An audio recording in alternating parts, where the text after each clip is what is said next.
یہ معصوم فرماتے ہیں ہر شب جمعہ ہزارہ گنہگار وادی برہوت سے آزاد ہو جاتے ہیں۔ معصوم فرماتے ہیں مومن جب شب جمعہ آئے تو زیادہ سے زیادہ اپنے مرحومین کو یاد کیا کرو۔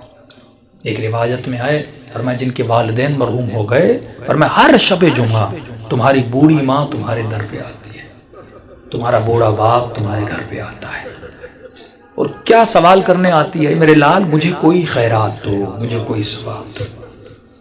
معصوم فرماتے ہیں یہ غافل انسان پوری رات سوتا رہتا ہے، یہ کھڑی رہتی ہے یہاں تک کہ صبح ہو جاتی ہے۔ ملائک کہتے ہیں اب جانے کا وقت ہے، کہتی ہے نہیں اب اٹھے گا نماز پہ مجھے کچھ نہ کچھ تو خیرات دے گا، لیکن فرماتے سورج نکل جاتا ہے، یہ غفلت کی نیند میں سوتا رہتا ہے۔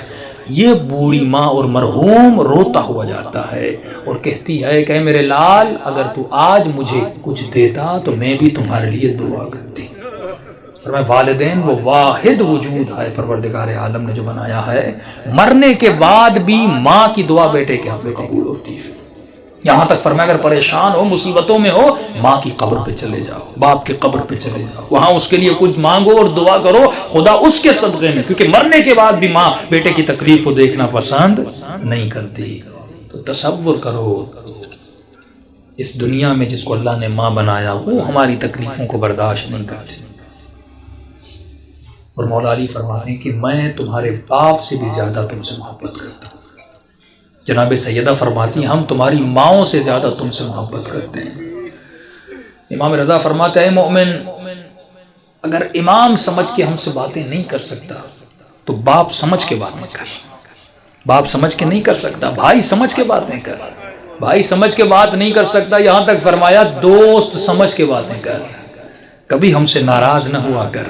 ایک مولا کا چاہنے والا گنہگار تھا، ساتویں امام کا زمانہ تھا، گلی پتلی سی تھی اور شراب کی اس میں عادت تھی، ہاتھ میں شراب تھا اور آگے بڑھ رہا تھا، سامنے امام کو آتے ہوئے دیکھا، شرمندہ ہوا کہ مولا کو کیسے میں فیس کروں گا، اس نے فوراً اپنا چہرہ دیوار کی طرف کر دیا تاکہ مولا گزر جائے اور مجھے نہ دیکھیں۔ امام جیسے آئے اس کے قریب آئے، اس کی پیٹھ پہ ہاتھ لگایا، کہا کہ اپنا منہ کیوں پھیرا ہے؟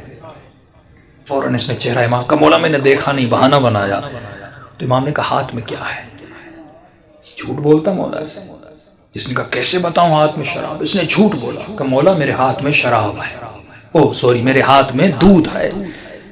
تو امام نے کہا اگر دودھ ہے تو تھوڑا ہمیں بھی پلا، ہم بھی پینا چاہتے ہیں۔ اب کہتا ہے میرے ہاتھ کانپ رہے تھے، تھا تو شراب اس برتن میں، کروں تو کیا کروں؟ کہتا جیسے میں نے اس برتن سے اس شراب کو اتارا تو وہ دودھ میں بدل گیا۔ امام نے ایک جملہ کہہ کر آگے ہو کر گزر گئے، فرمایا تو میرا چاہنے والا ہے، ایسا رہو جیسا ہمیں پسند ہے۔ دوسری بات امام نے کہا خبردار کتنے بھی گنہگار کیوں نہ ہو جاؤ لیکن کبھی بھی ہم اہل بیت سے پیٹ نہ دیا کرو۔ یہ شیطانی وسوسہ ہوتا ہے، میں نے گناہ کیا، میں نے خطائیں کی، میں اتنے گنہگار ہوں، میں کیسے سجدہ کروں، میں کیسے نماز پڑھوں، میں کیسے علی سے گفتگو کروں، میں کیسے امام زمانہ سے باتیں کروں۔ امام فرماتے ہیں ہم بیٹھے اس لیے ہیں تاکہ تو ہمارے ساتھ درد دل کرے، اور یہ وسیلہ خدا نے آپ کو دیا۔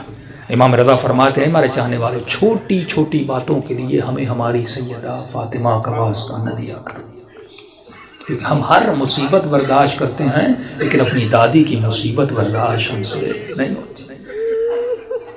گناہوں سے بڑی کوئی خطا نہیں، بے ادبی سے بڑی کوئی خطا نہیں۔ شب جمعہ ہے، توبہ کی رات ہے، گناہوں سے توبہ کی رات ہے۔ اپنے مرحومین کے لیے بھی دعا کریں، اپنے لیے بھی دعا کریں، اور دلوں کو بارگاہ اہل بیت میں لے جائیں تاکہ خدا ان ہستیوں کے صدقے میں ہم سب کے صغیرہ کبیرہ گناہ بخش دے۔